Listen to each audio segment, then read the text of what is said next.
le sport, j'ai pas commencé directement avec les arts martiaux. Donc moi, j'ai commencé directement avec le foot.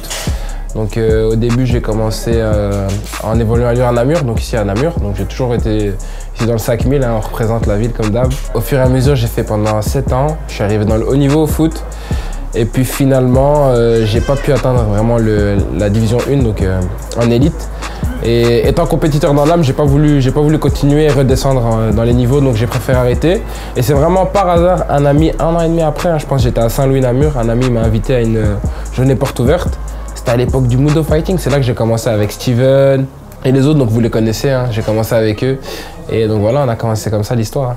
Le foot m'a apporté à savoir, on va dire, gérer avec plusieurs personnalités. Donc vu que c'est un sport d'équipe, on doit savoir comment se comporter avec certaines personnes, comment parler, comment dealer avec eux. Par rapport au MMA, le MMA par contre m'a vraiment beaucoup apporté parce que je préfère vachement avoir un sport solitaire, vraiment individuel. Ça m'a apporté d'autres choses. Le foot, il y a un peu trop on va critiquer l'autre, on va parler dans le dos de l'autre, alors que le MMA, tu es tout seul dans la cage. Donc c'est toi contre toi-même, et si tu réussis, c'est toi. Mais si tu réussis pas, bah, c'est aussi de ta faute. Tu vas pas te cacher derrière quelqu'un, quoi. Bah, actuellement, là, on est bien lancé. Là, je suis combattant semi-professionnel, élite. Donc là, mon objectif, là, c'est incessamment sous peu passer professionnel. Donc ça risque de pas tarder. Je suis encore très jeune, donc c'est pour ça qu'on prend le temps. On prend le temps de prendre l'expérience, de faire des gros combats. Là, mon objectif, c'est l'UFC. C'est l'UFC. C'est faisable, faut juste rester focus, faut rester focus sur les projets, faut rester focus sur le processus aussi. Je suis coach, je suis personal trainer à côté, en boxe, en MMA. J'ai aussi une carrière dans le mannequinage, je fais aussi plein de shooting, etc. Donc voilà, j'essaye de juste, en fait, moi, mon but, c'est que plus tard, je ne sois pas retenu comme juste un combattant d'MMA, mais vraiment que Mugiwara, ce soit quelque chose et que les gens se disent « Ah, ok, c'était lui, Conor McGregor. Maintenant, même si sa carrière sportive, maintenant, elle est un peu en déclin, on va le retenir parce que c'était Conor McGregor et pas juste parce que c'était un combattant d'MMA. » Et donc, je vais vraiment marquer l'histoire et être le premier Belge à le faire. Et je sais que je le saurai, donc voilà. Pourquoi? Parce que, comment l'expliquer? En tout cas, moi, je pense qu'on se connaît tous ici dans le 5000, donc Namur.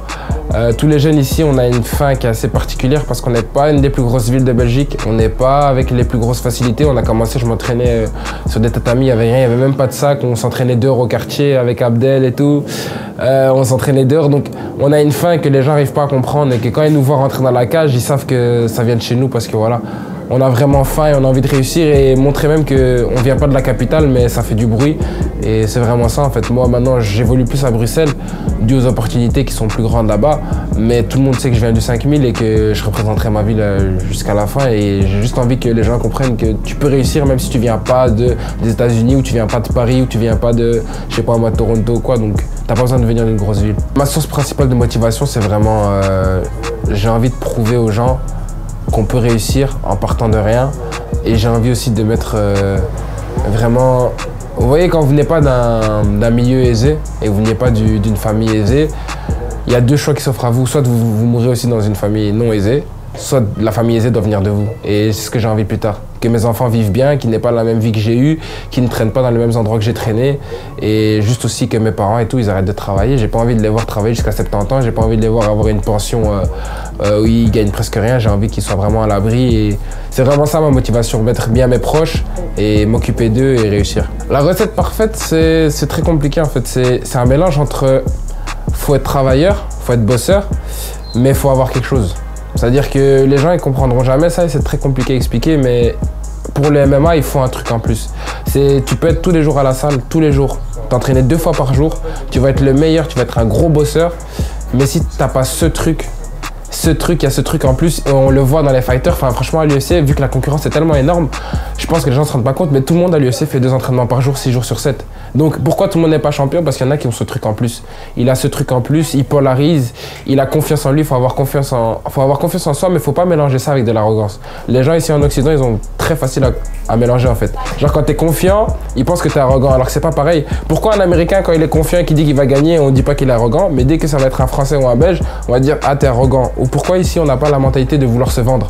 Les gens ici se vendent pas, les réseaux sociaux ils en prennent pas conscience, ils s'en foutent un peu.